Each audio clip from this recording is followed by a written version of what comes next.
My fiance said she wishes she never broke up with her ex because he understood her better, so now I'm questioning everything about our relationship and whether she actually wants to marry me. I'm sitting here at 2 a.m. trying to process what happened earlier today, and I honestly don't know if I'm overreacting or if my world just fell apart. My fiancée Lisa and I have been together for 3 years, engaged for 8 months, and I thought we were solid. We have our wedding planned for next spring, venues booked, deposits paid, the whole thing. But after what she said to me this afternoon, I'm questioning everything. For context, Lisa is 28 and I'm 30. We met through mutual friends and clicked immediately. She's smart, funny, ambitious, everything I wanted in a partner. She works as a marketing director and I'm in software development, and we've always been able to talk about everything. Or at least I thought we could. Lisa dated this guy Marcus for about 2 years before we got together. They broke up maybe 6 months before she and I started dating, and from what she told me early on, it was mutual but painful. She said they just wanted different things in life and the timing wasn't right. She never really talked about him much after those initial conversations, which I appreciated because I didn't want to hear about her ex constantly. The issue started this morning when Lisa was stressed about some work presentation she has coming up. It's a big client pitch that could make or break her chances for a promotion she's been working toward for months. She was pacing around our apartment, practicing her talking points, and getting increasingly frustrated because she felt like she wasn't explaining her ideas clearly. I tried to help by listening to her practice and giving feedback, but apparently I wasn't giving her what she needed. She kept saying I didn't understand what she was trying to convey, and that my suggestions were missing the point. I'll admit I was getting a little frustrated too because I felt like I was genuinely trying to help and she was shooting down everything I said. The conversation kept escalating until finally Lisa just exploded and said, "This is exactly what I mean. You don't get it. Marcus would have understood exactly what I was trying to say without me having to explain it 5 different ways." That stung, but I tried to stay calm and said something like, "Well, I'm not Marcus, but I'm trying to help you the best way I know how." And that's when she said it. Lisa looked right at me with this expression of pure frustration and said, "Sometimes I wish I never broke up with him because at least he understood how my mind works. He could actually help me think through problems instead of just offering generic advice." I just stood there for a second because I couldn't believe she'd actually said that to me. Not only was she comparing me to her ex in the middle of an argument, but she was telling me she wished she was still with him instead of me. 8 months before our wedding. I asked her if she was serious, and she immediately backtracked and said she was just frustrated and didn't mean it like that. But the damage was done. You can't unsay something like that, especially when you said it with such conviction. I told her I needed some space to think and I've been driving around for hours trying to process this. I keep replaying the conversation and wondering if this is how she really feels about our relationship. If she wishes she was with Marcus instead of me, then why did she say yes when I proposed? Why are we planning a wedding? The thing that really gets me is that this wasn't just a throwaway comment made in anger. She specifically said he understood how her mind works and that he could help her in ways I can't. That sounds like she's been thinking about this for a while and comparing us regularly. I'm supposed to be her life partner, the person she chose to marry, but apparently I don't measure up to her ex when it comes to understanding her. How do you come back from something like that? How do you marry someone who's told you they wish they were with someone else? I don't know if I should confront her about this more directly, try to let it go, or what. But I can't stop thinking about whether she's been settling for me this whole time because Marcus wasn't available. Update 1. I went back to the apartment around midnight and Lisa was waiting up for me. She immediately started apologizing and saying she didn't mean what she said, that she was just stressed and took it out on me. She kept insisting that she loves me and wants to marry me and that the comment about Marcus didn't mean anything. But I couldn't just let it go. I told her that you don't accidentally tell your fiancé you wish you were with your ex unless that's something you've actually been thinking about. I asked her to be honest with me about whether she's been having doubts about our relationship or still has feelings for Marcus. That's when Lisa broke down crying and admitted that she has been thinking about Marcus more lately, but not in the way I thought. She said that with all the wedding stress and pressure at work, she's been feeling overwhelmed and nostalgic for simpler times. She said Marcus represented a period in her life when things felt easier and less complicated. She swore that she doesn't want to be with Marcus and that she chose me for a reason. She said she was just having a moment of weakness and that everyone compares their current relationship to past ones sometimes. She begged me not to let one stupid comment ruin everything we've built together. I wanted to believe her, but something about her explanation didn't sit right with me. The way she said Marcus understood her better wasn't just nostalgia, it sounded like a genuine criticism of our relationship. I asked her if there were other ways she felt like Marcus was better than me, and she got defensive and said I was twisting her words. The conversation went in circles for an hour, with her apologizing and me trying to understand whether this was really just a one-time thing or if it reflected deeper issues in our relationship. Eventually we were both exhausted and agreed to table the discussion until we could both think more clearly. But I barely slept last night, and this morning Lisa was acting like everything was back to normal. She made coffee and tried to chat about her work presentation like our conversation never happened. When I brought it up again, she sighed and said we'd already talked about it and she'd apologized, so couldn't we just move forward? That's when I realized she doesn't actually understand how much her comment hurt me. She thinks apologizing once should make this go away, But I can't stop thinking about the fact that when she was frustrated with me, her first instinct was to compare me unfavorably to her ex. I'm starting to wonder if there are other times she's thought I didn't measure up to Marcus but just didn't say it out loud. And I'm questioning whether she's marrying me because she actually wants to be with me, or because I'm available and Marcus isn't. Update 2. Things have gotten worse since my last update. I decided I needed to understand more about Lisa's relationship with Marcus to put her comments in context, so I asked her some direct questions about why they broke up and what their relationship was really like.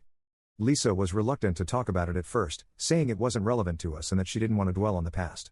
But I pressed her because I felt like I deserved to know what I was being compared to. What she told me was pretty eye-opening. Apparently Marcus is some kind of creative genius type. He's a graphic designer who also does photography and writes music in his spare time. Lisa described him as incredibly intuitive and emotionally intelligent, someone who could read her moods and know exactly what she needed without her having to explain it. She said they had this amazing intellectual and creative connection where they could spend hours talking about ideas and projects. She made it sound like he was this deep, artistic soul who understood her on a level that most people couldn't reach. When I asked why they broke up if he was so perfect, Lisa got uncomfortable and said it was complicated. Eventually she admitted that Marcus didn't want to get married or have kids. He was focused on his art and his freedom, and he felt like commitment would stifle his creativity. Lisa wanted a traditional future with marriage and family, so they couldn't make it work despite their connection.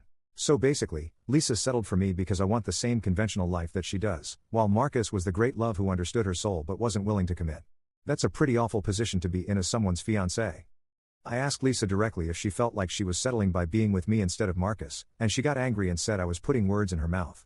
She insisted that what she and I have is different but equally valuable, and that Marcus's emotional intelligence doesn't make him a better partner overall. But then she said something that made it even worse. She said Marcus understood my inner world, but you're building a real life with me. Those are two different things and I need both. I pointed out that it sounds like she's saying I'm the practical choice while Marcus was the romantic one, and that she wishes she could have Marcus's understanding combined with my commitment. She didn't deny it, which pretty much confirmed my worst fears. The next day I was talking to my brother about the situation, and he suggested I look up Marcus on social media just to see what I was dealing with. I'd never done that before because I didn't want to torture myself, but I figured it might help me understand Lisa's perspective. What I found made everything make sense in the worst possible way. Marcus's Instagram is full of artistic photos and deep, poetic captions about life and love and following your passion. He looks like the stereotypical sensitive artist type with the perfect beard and vintage clothes. His work is actually really good, and you can see why someone would be drawn to his creative energy. But here's the thing that really got to me: Lisa still follows him and regularly likes his posts. I scrolled back through months of his content and saw her likes on basically everything he shares. She's been keeping tabs on him this whole time and engaging with his content while telling me that their relationship was in the past. When I confronted Lisa about this, she said it didn't mean anything and that she likes lots of people's posts. But the pattern was pretty clear: she's been staying connected to Marcus and probably comparing our relationship to what she had with him.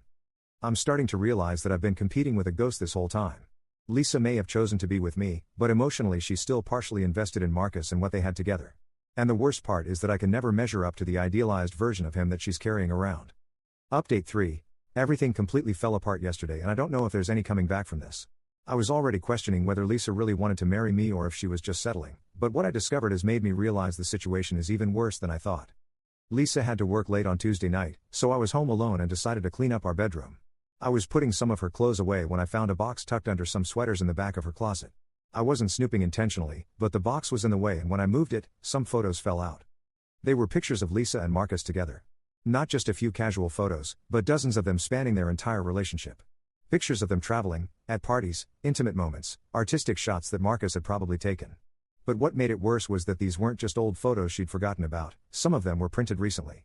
I could tell by the photo paper and printing style. Under the photos were letters that Marcus had written to Lisa during their relationship. Long, romantic, poetic letters about how much he loved her and how she inspired his art. I didn't read all of them because it felt too invasive, but I saw enough to understand that what they had was intense and passionate in a way that our relationship has never been. At the bottom of the box was something that made my blood run cold. It was a letter that Lisa had written to Marcus but apparently never sent, dated just 3 months ago. Right around the time Marcus posted some Instagram story about missing someone he used to love. I know I shouldn't have read it, but I couldn't stop myself. In the letter, Lisa told Marcus that she thinks about him constantly and wonders what would have happened if he'd been willing to commit to her. She wrote about how she's getting married but still feels like part of her heart belongs to him. She said that being with me is safe and comfortable, but that she's never felt the same passion and connection with anyone else. The letter ended with Lisa saying that she knows Marcus probably doesn't want to hear from her, but that she needed him to know he was the love of her life and that she hopes he's happy with his choice to prioritize his freedom over their relationship. I sat on our bedroom floor reading this letter and felt like I was going to be sick. My fiance had literally written a love letter to her ex 3 months ago, telling him that I was just the safe backup choice and that she'd never gotten over him. When Lisa got home that night, I was sitting at the kitchen table with the letter in front of me. The look on her face when she saw it told me everything I needed to know. She immediately started crying and saying it wasn't what it looked like, that she'd written it during a weak moment but never sent it because she knew it was wrong. She said she was just processing her feelings and that writing the letter had helped her realize that what she had with Marcus was in the past. But I'd had enough of her excuses and rationalizations. I told her that this wasn't just about one letter or one comment, it was about the fact that she's been emotionally cheating on me with a memory for our entire relationship. She's been keeping photos of him together, following his social media, writing him love letters, and comparing me to him constantly. I asked her point blank, if Marcus called her tomorrow and said he was ready to commit and wanted her back, would she choose him or me? Lisa couldn't answer the question. She just kept crying and saying it wasn't fair to ask her that because it wasn't a real scenario. But her inability to immediately say she'd choose me was all the answer I needed. I told her that I couldn't marry someone who was still in love with someone else, and that it was cruel of her to let me plan a wedding and a future with her when she knew she wasn't fully committed to our relationship. Lisa begged me not to make any permanent decisions while we were both emotional, but I told her I needed space to figure out if there was any way forward from this. I packed a bag and I've been staying with my brother for the past 2 days. Update 4. It's been 2 weeks since I moved out, and after a lot of thinking and several difficult conversations, I've made my decision about our relationship and our engagement. The first few days after I left were brutal. Lisa called and texted constantly, alternating between apologies, explanations, and promises that she would cut all ties with Marcus and focus entirely on our relationship. She sent me long emails detailing all the reasons she wanted to be with me and why our partnership was more important than whatever feelings she still had for Marcus. Part of me wanted to believe her, especially when she showed up at my brother's place with a box containing all the photos and letters from Marcus, saying she was ready to throw them away and start fresh with me. She said she'd been living in the past and that my finding the letter was a wake-up call that forced her to confront her unresolved feelings.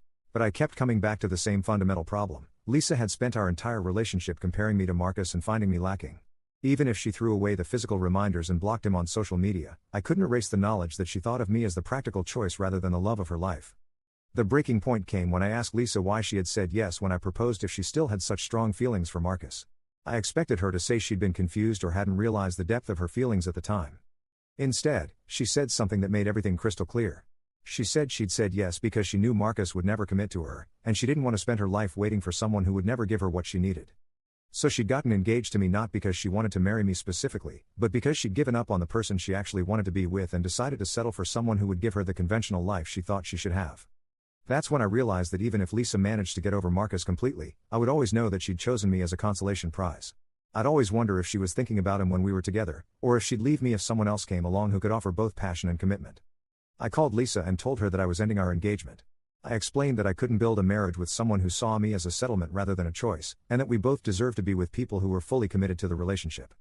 Lisa was devastated and begged me to reconsider, but I could tell that part of her was also relieved.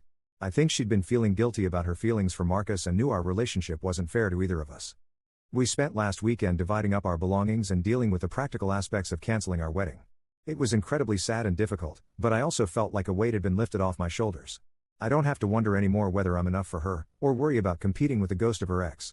The hardest part was calling our families and friends to explain why we were calling off the wedding. I was honest about the situation without going into all the details, and most people were supportive even if they were shocked. My brother pointed out that it was better to find out now than after we were married and possibly had kids. He said that Lisa had done me a favor by being honest about her feelings, even if it happened in the worst possible way. I heard through a mutual friend that Lisa reached out to Marcus after our breakup, but he wasn't interested in rekindling their relationship. Apparently he's involved with someone else now and told Lisa that their time had passed. I actually feel bad for her because she's lost both of us in the process of not being able to make a clear choice. As for me, I'm doing okay. I'm sad about the end of our relationship and disappointed that 3 years and an engagement came to nothing, but I'm also optimistic about the future. I know now that I want to be with someone who chooses me enthusiastically, not someone who settles for me because their first choice isn't available. I've started therapy to work through some of the trust and self-esteem issues this situation created, and I'm taking time to focus on myself and what I want in a partner. I'm not ready to date yet, but I'm hopeful that when I am, I'll find someone who sees me as their first choice rather than their backup plan. Looking back, I think Lisa's comment about Marcus understanding her better was actually a gift, even though it didn't feel like it at the time. It forced us to confront the fundamental problems in our relationship before we made the mistake of getting married. Sometimes the truth is painful, but it's better than living a lie.